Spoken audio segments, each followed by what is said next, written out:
Let me bring in some tweets here. One says, all you have to do is look at the stats to know alcohol wrecks millions of lives daily. Science versus politics and morality. Another one says, Les isn't a bit moot with existing data clearly showing overall.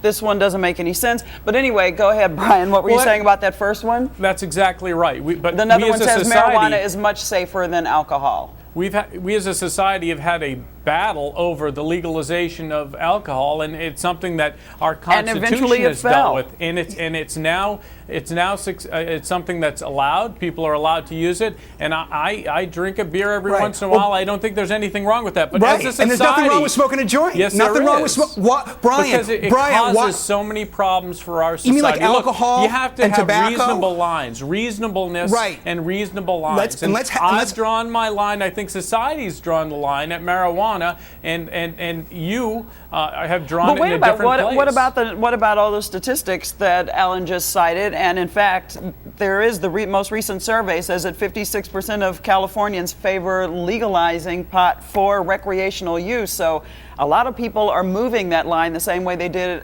with prohibition. Well, the bottom line is the people in California will make that decision on Election Day. So we'll see if these poll numbers pan out and what happens. Hey, Brian, but if you take a step back to medical marijuana, I think your average American really does believe if you have AIDS, if you have cancer, and if you want to reduce the pain that you have, I think Marinol or some form of marijuana may be something that people think is reasonable for an individual to be allowed to get. The problem is we have rampant abuse. You have people who say they have pain out in California. You've got a proliferation of these marijuana stores where they're selling marijuana. Brian, those are all effects of prohibition. Everything you're pointing out are the effects of the prohibition. If people are abusing this in California, they're doing it because they're getting around the prohibition of marijuana. Let's just get some more statistics here. While we're sitting here yammering, every 37 seconds, another American is arrested on marijuana charges, 90% of them for possession only. We've arrested 20 million people since 1965, Brian. I don't know how you can possibly support a system where the government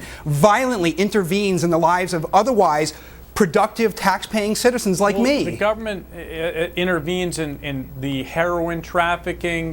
They shut down crystal meth labs. They're against the distribution of cocaine. So there is a role for the government to stop drugs that are illegal that are harmful to the average American. The problem is, following your line of thought, since tobacco kills 400,000 people, chumps like you that smoke tobacco, why would you not be a criminal? Why isn't your act of smoking tobacco an act of moral turpitude? Why do you pretend that it's not an act of moral turpitude? Why do you pretend that people who use marijuana...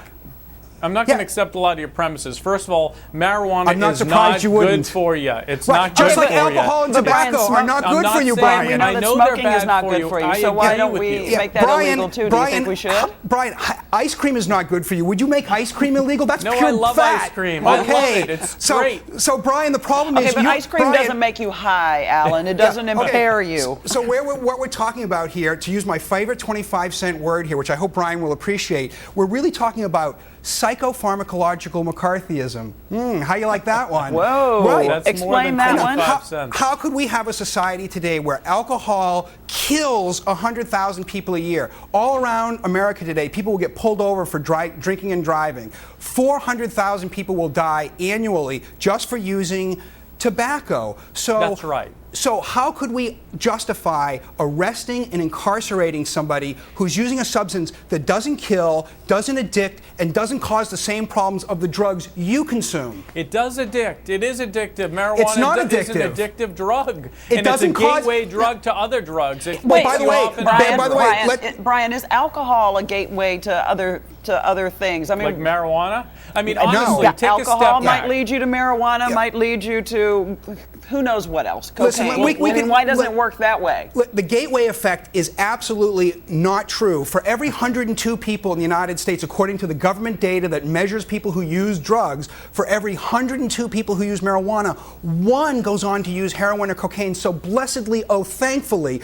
we do not have a gateway effect. Otherwise, we'd have tens of millions of heroin and cocaine addicts. So thankfully, what we actually see from the data, the first drugs that people use in this society are caffeine, tobacco, alcohol, then marijuana, and then they might go on and try a hard drug. So marijuana is not a gateway drug. It is simply, maybe best described, a drug of terminus. Most Americans will stop using drugs after they try marijuana. Thankfully, so few people will ever go on and experiment with heroin or cocaine. Let me cite an authority that I don't usually cite, the Obama administration. They have found that marijuana is associated with dependence, with respiratory and mental illness, with poor motor performance and cognitive impairment. Brian, that doesn't sound like a good drug to me. Brian, you could read the same list for alcohol. The point is, I'm trying to get you to expand beyond your clear bias for alcohol. Wait a minute, hold on, let me get in here.